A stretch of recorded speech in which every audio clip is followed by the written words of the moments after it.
For weeks, residents reported mysterious lights moving through the third floor of St. Mary's Hospital, a building that had stood abandoned for 5 years. When Officer Sarah Chen investigated the carefully cleaned entrance and swept corridors, she expected to find vandals or squatters. As she reached the source of the dim light at the end of the hallway, what she witnessed made her immediately radio for backup. If you'd like to hear more stories like this one, consider subscribing and turning on notifications. St. Mary's Hospital stood like a silent giant on the outskirts of town. Once a bustling center of healing, it now cast long shadows across overgrown grass and cracked pavement. 5 years had passed since its closure, and nature had started to reclaim what humans had abandoned. Broken windows gaped like missing teeth, and ivy crept up weathered walls. The building had its occasional visitors. Teenagers seeking thrills would break windows or leave their mark with spray paint. But mostly, St. Mary's remained forgotten, a ghost of its former self. The doctor's hurried footsteps and the beeping of medical equipment were replaced by the whisper of wind through empty corridors and the occasional sound of pigeons roosting in the rafters. Now that's why the first report seemed so unusual. It came from Marcus Thompson, who lived in the apartment complex across the street. Unable to sleep one night, he noticed something odd while gazing out his window, a faint light moving through the third floor of the hospital's east wing. At first, he dismissed it as his imagination or perhaps a reflection. But when he saw it again the next night and the night after that, he called the police. The police dispatcher logged the call but didn't give it much priority. After all, abandoned buildings often attracted curious teenagers or urban explorers. But then came another report, this time from a taxi driver who regularly passed the hospital during his night shift. He described the same phenomenon, dim lights moving methodically through the third floor, visible through the broken windows. As weeks passed, more calls trickled in. Dog walkers reported seeing the mysterious lights during their evening rounds. A security guard from a nearby business noticed them during his patrols. Each description matched perfectly. Always on the third floor, always in the east wing, always moving with purpose. Officer Sarah Chen couldn't shake her curiosity about these reports. Something about them felt different from typical vandalism calls. The consistency of the sightings, the specific location, the methodical movement of the lights, it all pointed to something more organized than teenage mischief. When the 10th call came in, within 3 weeks, Sarah convinced her partner it was time to investigate. They waited until evening, watching from their patrol car as darkness settled over the abandoned hospital. Sure enough, as the last traces of sunlight faded, a dim glow appeared in one of the third-floor windows.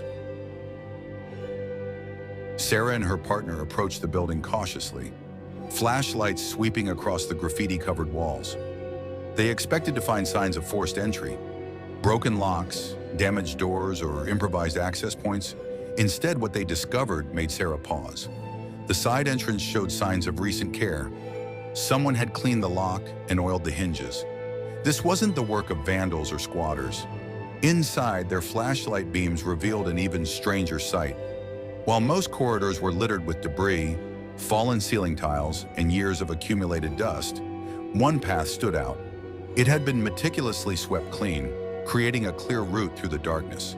Even the walls along this path had been wiped down, the graffiti carefully removed.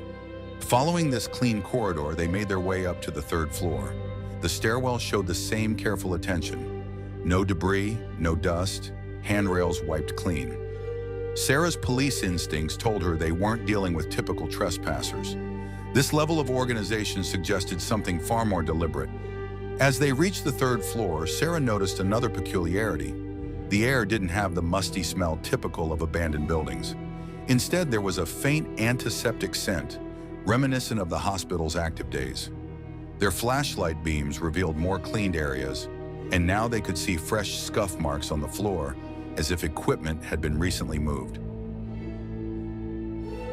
The sound reached them first, muffled voices coming from down the hall. Sarah's hand moved instinctively to her weapon, but the voices didn't sound threatening. They were calm, measured, professional.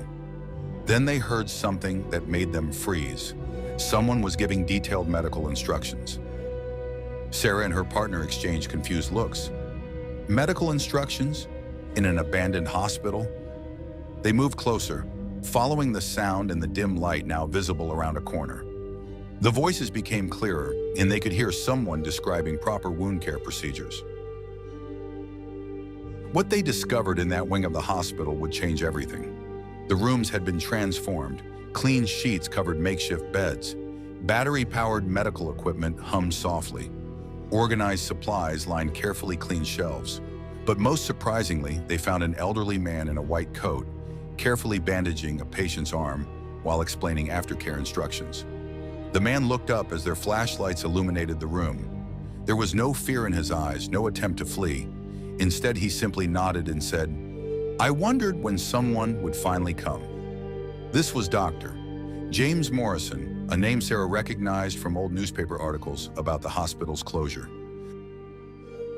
The 72-year-old former staff physician had been secretly operating a makeshift clinic in the abandoned hospital for months. Every night, he would arrive with his supplies, treating those who had nowhere else to go. He used his pension to buy medical supplies and basic equipment, creating a small but functional medical facility in the very hospital where he had spent his entire career.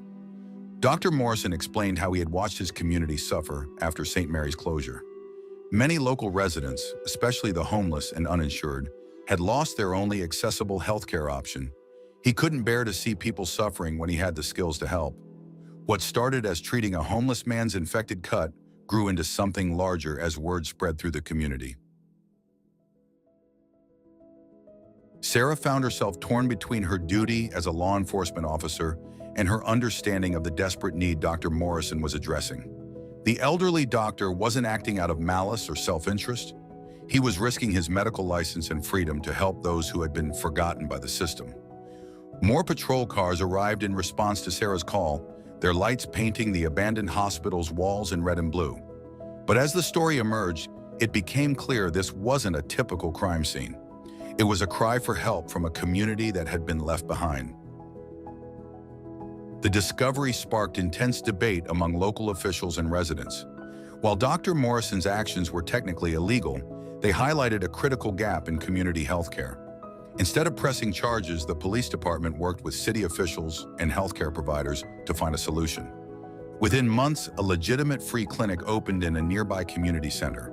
Dr. Morrison, instead of facing charges, was invited to serve as a volunteer consultant, sharing his expertise with a new generation of healthcare providers committed to serving the underserved. The mysterious lights no longer appear in the abandoned hospital's windows. Instead, they shine brightly in the new clinic, where people know they can find help regardless of their ability to pay. What started as a suspicious report of strange lights became a catalyst for positive change, reminding everyone that sometimes the most shocking discoveries can reveal the best of human nature. And you, what would you do if you discovered someone breaking the law to help others in need?